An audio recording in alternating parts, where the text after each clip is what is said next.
My name is Dorothy Lopez. I'm 29 years old. And for most of my 20s, I believe love was simple. Not easy, but simple. To me, love was about showing up, being steady, doing the little things every day, even when nobody noticed. I thought that if you stayed loyal, supportive, emotionally available, eventually you would be valued for it. That was before Jake. I met him at a friend's birthday dinner. I still remember the exact moment. I was sitting at the end of the table picking at my pasta when laughter erupted across from me. Jake? His presence was magnetic, loud, charming, almost too bright for the room. He told a story about missing a flight in New York and somehow turning it into a comedy show for the gate attendants. Everyone leaned in, everyone laughed. Me, I didn't. I just smiled politely. He noticed. Later that night, when the group drifted toward the bar, Jake found his way next to me. He teased, "So you're the only one who didn't laugh at my story. Brutal." I shrugged. It wasn't that funny." He stared at me like I was some puzzle he couldn't immediately solve. Finally, someone honest. He usually went for girls who were untouchable, glittery, reckless, the kind who turned heads when they walked into a room. He admitted that later. I wasn't like them. I was quiet or observant. Someone who would rather listen than compete for attention. And to him, that was refreshing. We started seeing each other casually. Coffee dates turned into long walks. Movie nights blurred into sleepovers. Before long, he was spending more nights at my apartment than his own. And then the lockdowns hit. What was supposed to be temporary turned into permanence. He brought his guitar, half his closet, a few stray mugs from his place, and soon my one bedroom wasn't mine anymore. It was ours. At first, I loved it. The shared meals, the routine of cooking breakfast, while he strummed nonsense chords, the laughter echoing off the quiet walls. He had this energy that lit up every corner. Where I was grounded, he was restless. Where I planned, he improvised. We balanced each other, or so I thought. Jake wasn't just magnetic with me. He was magnetic everywhere. He could walk into a room of strangers and leave with 5 new friends. People gravitated toward him. He flirted without even meaning to. Or maybe he always meant to. I was the opposite. My circle was small and intentional. I didn't need to be the center of every room. I thought that made us complement. I wanted to believe we were good for each other, and I worked hard to prove it. When Jake lost his job, I stayed up late rewriting his resume. I prepped him for interviews, role-playing questions until he rolled his eyes. When his credit card debt ballooned, I paid it off. $1 and $200 gone in one click because the stress in his eyes was unbearable. He called me his finance angel. I laughed, thinking it was affectionate. He used to say I was too nice for my own good, that I never got angry even when I should. At the time, I wore that like a badge of honor. I thought it meant I was mature and in control. Looking back, it meant something else entirely. He didn't take me seriously. The first red flag was Rachel. She was his old friend, the kind he used to hook up with, but swore it was never serious. She lived in another city now, allegedly in a relationship, but she and Jake kept in touch. Instagram likes, random FaceTimes, late night texts that made him smile at his phone and say nothing. I brought it up once carefully. "Jake, do you think it's healthy staying this close with her?" His jaw tightened. "Dorothy, I'm not cutting people off just because you're insecure." The word hung in the air. Insecure. It silenced me. I didn't want to be that girlfriend, the jealous, controlling stereotype. So I dropped it. Convinced myself I was overthinking. Convinced myself that if Jake was here with me, it meant something. But slowly cracks began to show. He became protective of his phone, angling it away when I walked by. He'd step into the bathroom, mid-call, laughing low into the receiver. His texts grew shorter, his presence more distant. We'd be watching a movie together, but he'd scroll half-engaged through his feed. One night I asked softly, "Are you happy with me?" He sighed, eyes glued to the screen. "Honestly, I feel stuck. Like we were just in a routine, comfortable, not passionate." The words sank like stones in my stomach. That night I lay awake staring at the ceiling while his steady breathing filled the dark.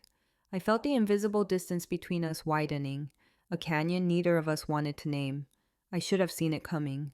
The wake-up call came weeks later at a casual dinner with friends. 6 or 7 of us, wine glasses half full, music humming in the background.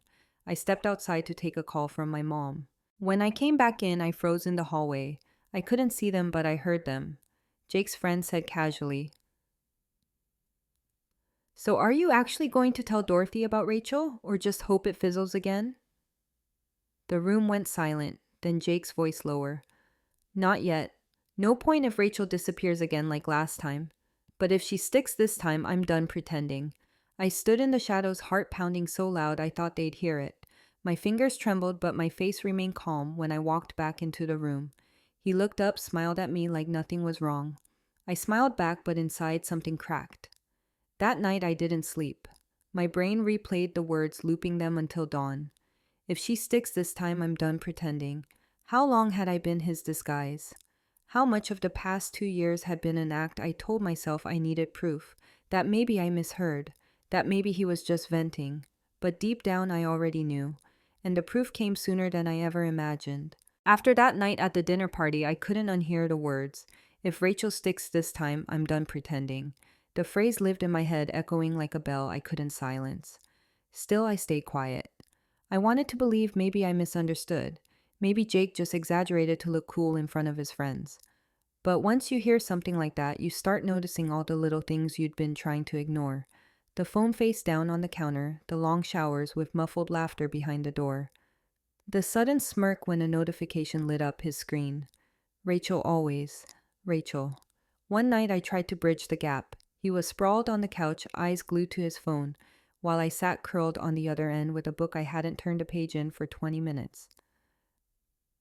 "Jake," I said softly. He hummed but didn't look up. "Do you still talk to Rachel a lot?" That got his attention. His head snapped up, jaw tight. "Seriously, Dorothy, we're doing this again." I swallowed. "I'm not accusing, I'm just asking." He set his phone down harder than necessary. "I told you before, I'm not cutting people out just because you're insecure." There it was again. That word insecure, like a blade aimed at my chest. I bit back the urge to argue. Instead, I said, "It's not about insecurity, it's about boundaries." Jake rolled his eyes and leaned back. "Boundaries, right? So what am I supposed to delete half my contacts because my girlfriend can't handle it?" My girlfriend, the way he said it, stung like a label he was tired of carrying. I didn't reply. Silence stretched between us until he muttered, "God, you're suffocating me," and went back to scrolling. That night I lay awake staring at his profile in the dim light. His face was calm, peaceful, almost boyish in sleep, and yet I felt miles away from him. I wondered if he dreamt of me or of her. A week later, the cracks widened. We went to his friend Megan's place for wine and tapas. Just a handful of us, nothing formal. The night buzzed with chatter music low in the background. I excused myself to the bathroom, and as I walked back down the hallway, I heard voices drift from the kitchen. "Megan, so what's the plan with Rachel? Are you actually going to tell Dorothy or keep stalling?" My breath caught. I froze just out of sight. "Jake, relax. There's no rush. If Rachel disappears again like she always does, what's the point?" But if she sticks around this time, he trailed off, and the sound of ice clinking in a glass filled the silence. Megan chuckled. "Brutal. Poor Dorothy." My hands went cold. Poor Dorothy. I forced myself to keep walking, to step back into the living room, like I hadn't just overheard my boyfriend debating whether I was worth the truth. When I walked in, Jake looked up from the couch, smiling wide. "Hey babe, everything okay?" I smiled back, lips stretched into something that felt foreign on my face. "Yeah, fine." But inside, my stomach churned. The following days were unbearable. Every laugh he stifled into his phone, every notification he cleared too quickly, every vague "just a friend" text. It all felt like confirmation. I tried to confront him once more carefully. We were cooking dinner pasta, his favorite. The steam fogged the window, and he was humming to himself when I said, "Jake," and you go, "I feel like you're somewhere else lately." He stopped stirring. "Somewhere else, like you're distracted, like your mind's not here with me." His lips pressed into a line. "Maybe because it's not." I blinked. "What does that mean?" He sighed, dropped the spoon onto the counter, and leaned against it.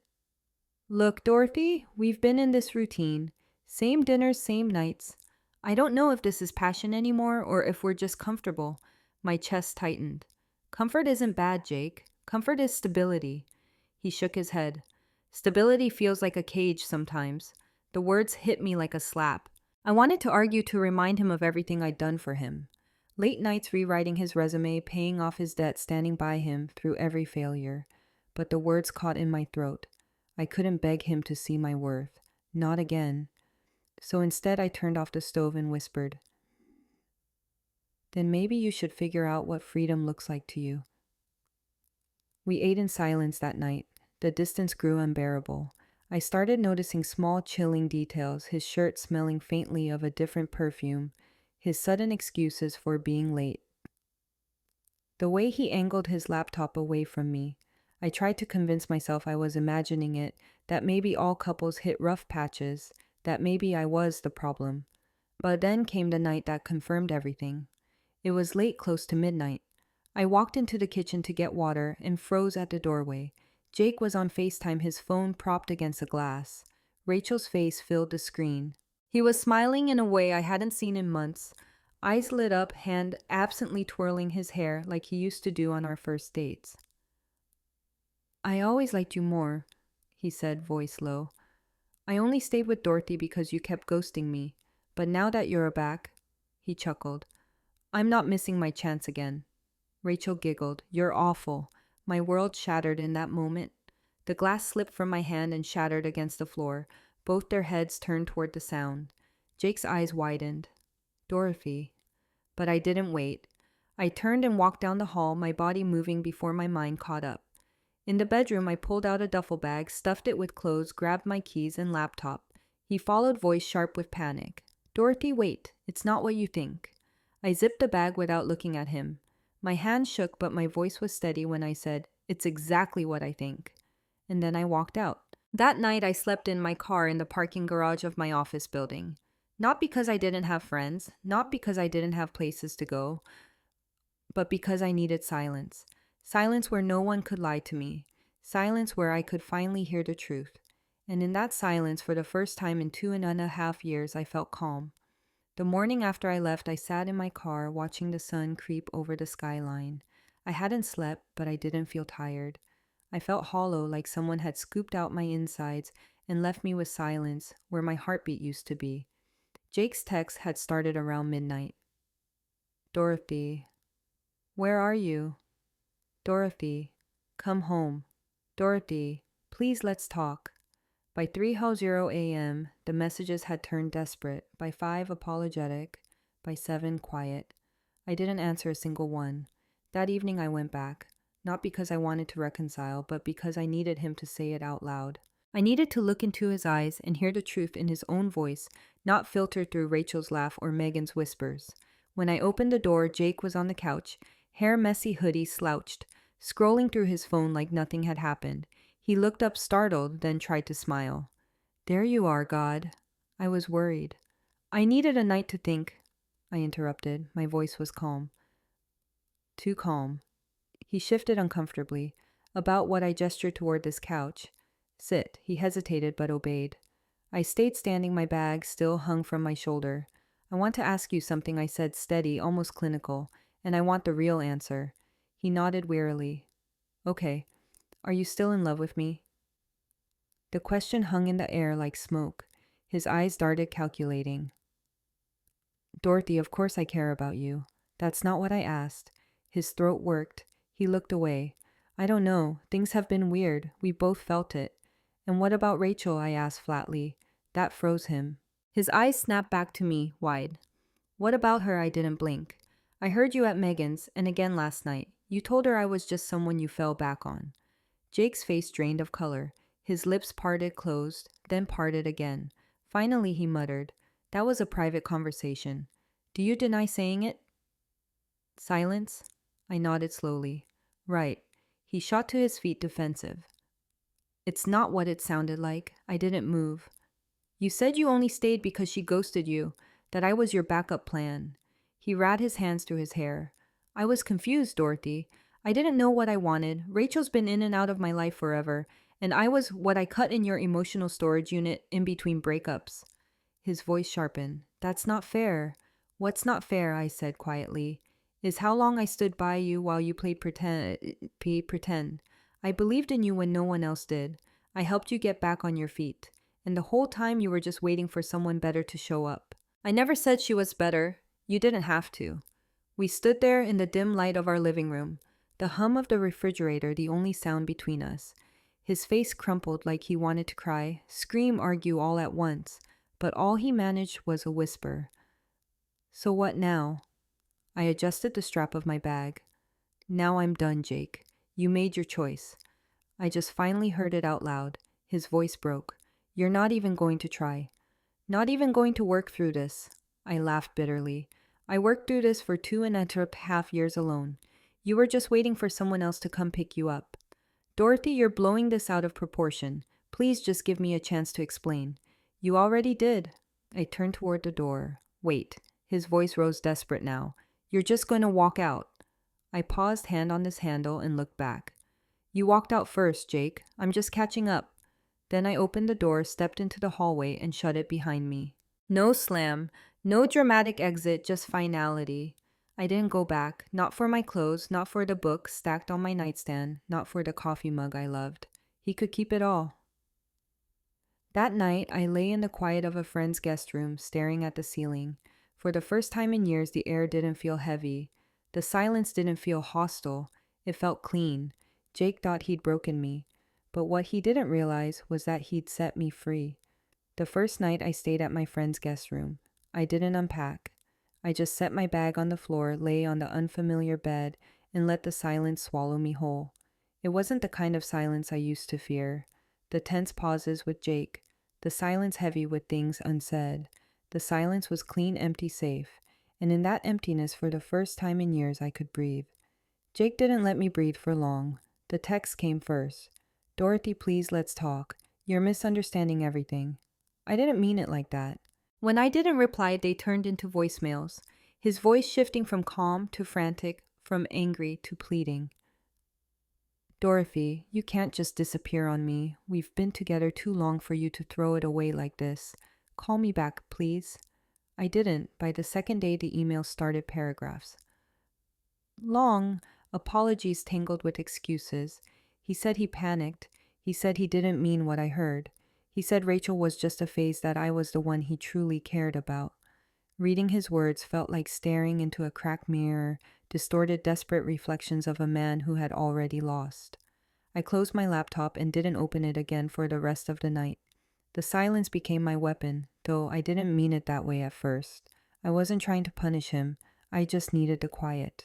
I needed a space where his voice couldn't twist my thoughts anymore. Every morning I woke up and reminded myself, don't answer, don't explain, don't let him drag you back into the loop.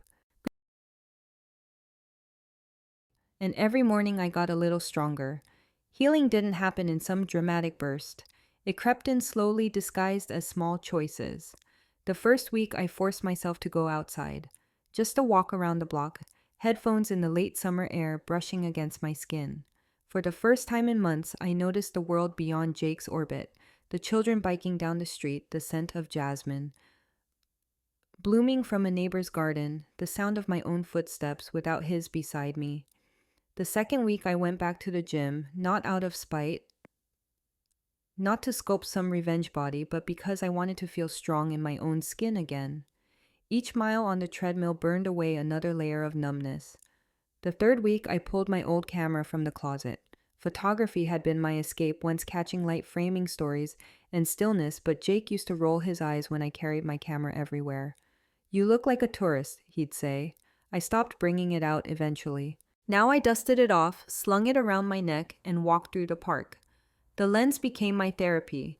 Every photo proved that I could still see beauty even in the aftermath of betrayal. Jake's absence should have felt like loss. Instead, it felt like space. Space to breathe, space to exist without shrinking myself. Of course, mutual friends trickled in with updates I never asked for. Jake's not doing well, one said, pity in her voice. Rachel ghosted him again. 2 months and she was gone. I nodded, sipping my drink. That sounds about right. Inside, I felt nothing. Not triumph, not pity, just indifference. Karma had a way of handling itself. Then one evening, a month after I walked out, I met Ethan. It wasn't some grand cinematic entrance, no fireworks, no instant love story, just a quiet conversation at a mutual friend's barbecue. He was nothing like Jake. He wasn't the loudest in the room. He didn't demand attention. He was steady, calm, almost unassuming. But when we talked, he actually listened. He asked questions and remembered my answers. He didn't check his phone once. That night as I left, he said, "You have a way of noticing things other people miss." It was such a simple thing, but it struck me. Jake had never once told me that. Ethan didn't try to impress me. He didn't make promises.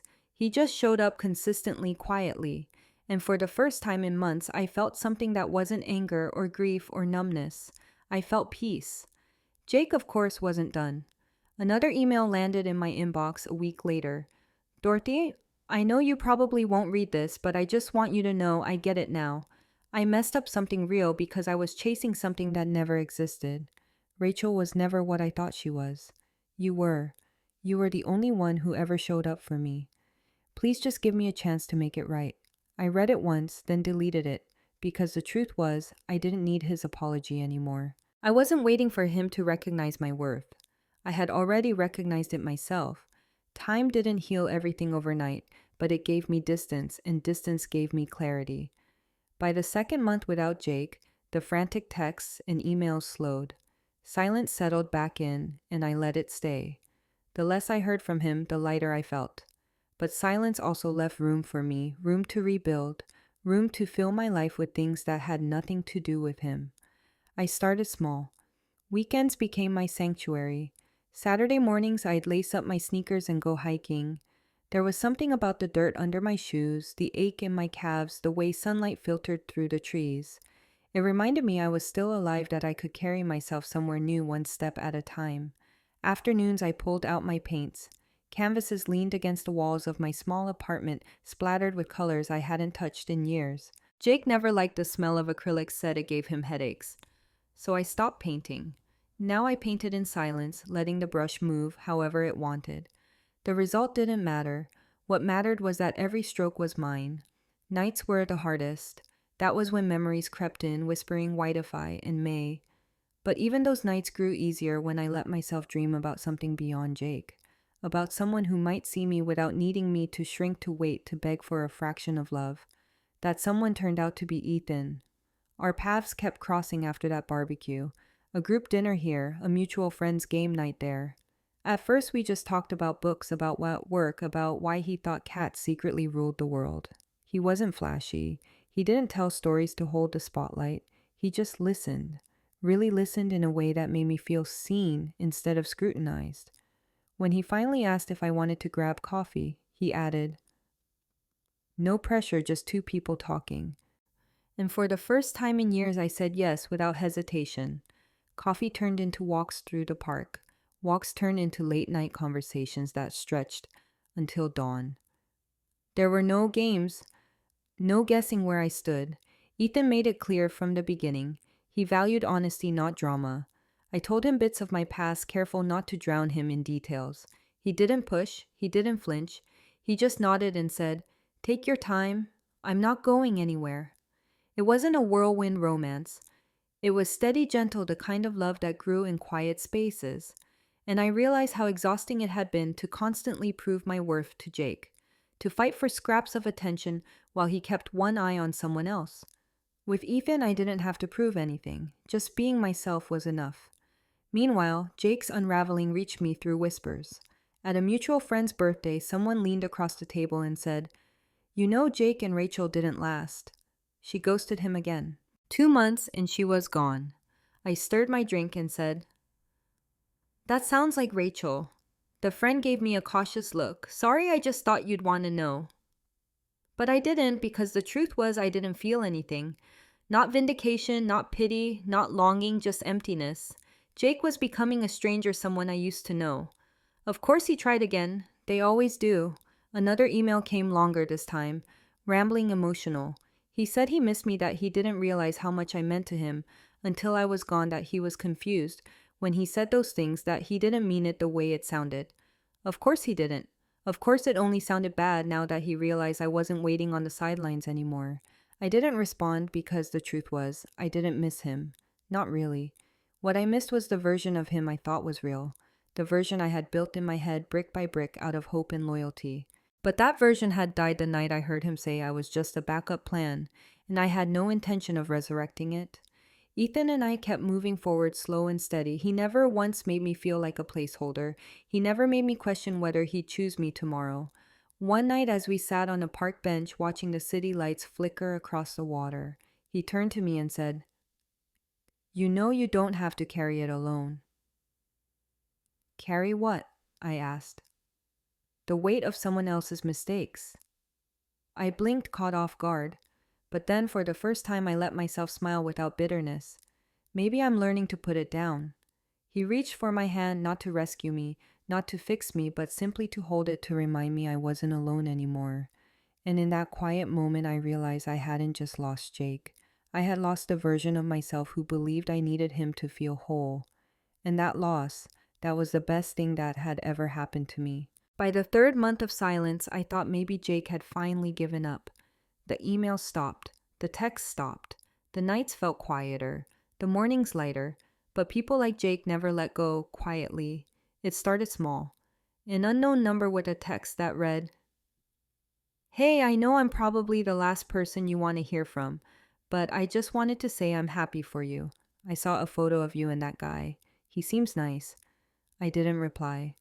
An hour later, I've been thinking a lot about us, about how I ruined something solid chasing a fantasy. I don't expect anything. I'd really like to talk. Still no reply. The next day, he sent a picture, a selfie. No words, just his face, eyes tired, forcing the same smirk that once charmed me, blocked. When Jake realized I wasn't taking the bait, he turned to other tactics. Meg and his friend messaged me. "Dorothy, I know things ended badly, but he's really not doing well. Maybe just talk to him." Another mutual friend followed a week later. "He says he made the biggest mistake of his life. You don't owe him anything. But I thought you should know." But that was the thing. They were right. I didn't owe him anything. And what Jake couldn't stand wasn't my anger. It was my indifference. For the first time in his life, his performance had no audience. Then came the night fate decided to play cruel comedian, a mutual friend's engagement party. Ethan and I had been dating for 8 months by then. We weren't flashy. We weren't loud. We were steady, grounded, and content in our own orbit. We walked in hand, and for a moment I forgot Jake might even be there until I saw him.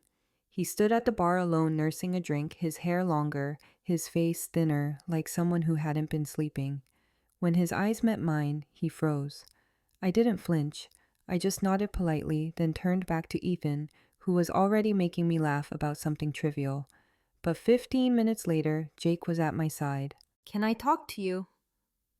His voice cracked low enough only I could hear. I glanced at Ethan. He squeezed my hand and nodded. "I'll be at the dessert table." He kissed my cheek and acted so simple, but it said everything. He trusted me. He didn't need to perform for anyone. Jake and I stepped out onto the patio. The night air was cool, string lights glowing above us. For a moment, he just stared like he didn't recognize the woman in front of him. "I wasn't sure you'd even show up," he said finally. "It's our friend's engagement. Why wouldn't I?" He looked down, chuckled nervously. "You look different." "I am." Silence stretched. His eyes darted toward the window where Ethan stood chatting easily with strangers. "So that's him," Jake muttered. "That's Ethan," I corrected. He swallowed hard. "I guess you saw everything I sent. Or maybe you didn't." "I saw it." Another pause. He rubbed his palms together, fidgeting like a boy caught in a lie. "Dorothy, I messed up. I know that sounds small compared to what I did, but I just need you to know I did love you. I was just too immature to recognize it." I studied him for a long moment. "Maybe. Or maybe you just loved the way I made you feel." "Not me." His eyes widened, stung. "I've changed." He rushed. "I've been in therapy. I'm trying to understand why I sabotaged something so good. I know it doesn't fix the past, but I needed to tell you in person." I nodded slowly. "You once told Megan I was your backup plan, that you'd only stayed with me until Rachel came back." Do you remember? His face twisted with regret. "I know, and I regret saying that every single day." "I don't." He blinked. You don't know. I turned slightly, glancing through the glass at Ethan, who was laughing with a group, calm and grounded in a way Jake had never been, because it taught me the most important lesson of my life. Never settle for someone who needs to lose you to value you. Jake's lips parted, but no words came out. His shoulders slumped. She seems nice, he muttered, nodding toward Ethan. She is, and she's honest. She doesn't need attention from other men to feel worthy. She doesn't treat love like a contest. He looked at me like he wanted to argue, maybe to beg, but all he managed was a small broken nod. I adjusted my jacket. Take care of yourself, Jake. And with that, I turned, walked back inside and into the warmth of the room where Ethan was waiting.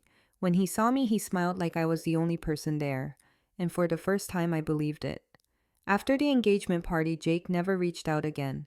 No more texts, no more desperate emails, no mutual friends probing on his behalf. He finally understood.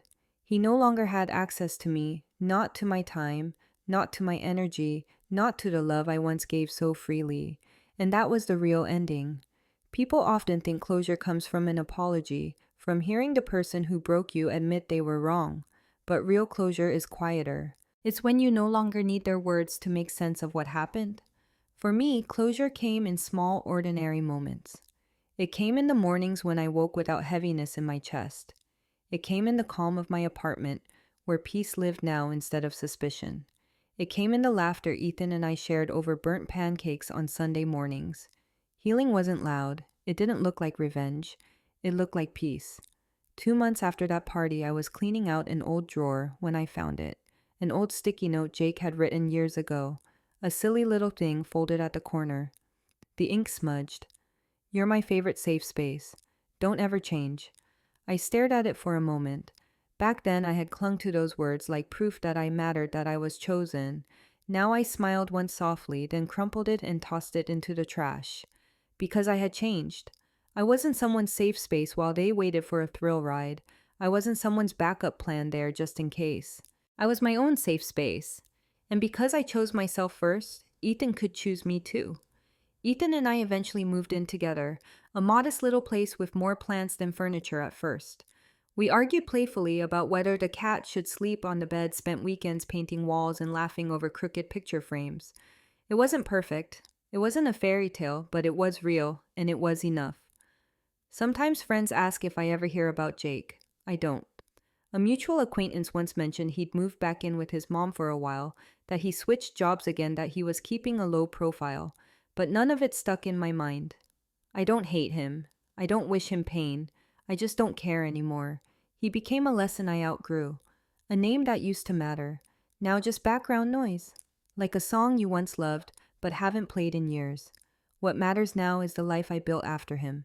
One evening, as Ethan and I sat on our balcony with mugs of tea watching the sun dip below the horizon, he leaned his head against mine and said, "I'm glad we found each other." I smiled, not because I felt lucky, but because I finally understood. I hadn't found him by accident. I found him by walking away from the person who never deserved me in the first place. And I'll never go back.